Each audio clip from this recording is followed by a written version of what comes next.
સુરત જિલ્લાના પારડી ઝાખરી ગામે ધારાસભ્ય મુકેશ પટેલે કર્યું કોસ્ટલ હાઈવેનું ખાતમુહૂર્ત। રાજ્યના અનેક બંદરો અને વિવિધ જિલ્લાઓને જોડતા 4 લેન હાઈવેથી રાજ્યના ઔદ્યોગિક વિકાસને મળશે વેગ। 18 કિલોમીટર લાંબો આ હાઈવે સુરત અને ભરૂચ જિલ્લામાંથી પસાર થશે।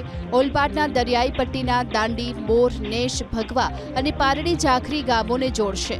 હાઈવેના ખાતમુહૂર્તના કાર્યક્રમમાં ઉપસ્થિત ધારાસભ્ય મુકેશ પટેલે આ હાઈવે સ્થાનિકોની પરિવહન સુવિધા, રોજગારી, સામાજિક આર્થિક વિકાસ અને પર્યટનના લાભ માટે મહત્વપૂર્ણ સાબિત થવાની ખાતરી આપી। આ પ્રસંગે ધારાસભ્ય મુકેશ પટેલે કોંગ્રેસના નેતાઓની દેડકા સાથે તુલના કરી।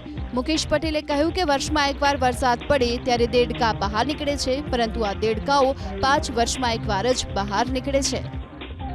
હું તમને પૂછું, વર્ષમાં એકવાર વરસાદ પડે ને, જે વરસાદની અંદર જે વરસાદ વર્ષમાં પડે એટલે દેડકાઓ બહાર નીકળે ને। તમે એવું જોયું છે કે 5 વર્ષની અંદર વરસાદ પડે એકવાર દેડકા બહાર નીકળ્યો જોયું છે? તમે જોયું છે? આ 5 વર્ષ થયા ને એટલે આ કોંગ્રેસી દેડકાઓ બધા બહાર નીકળે। 5 વર્ષમાં એક જ વાર નીકળે।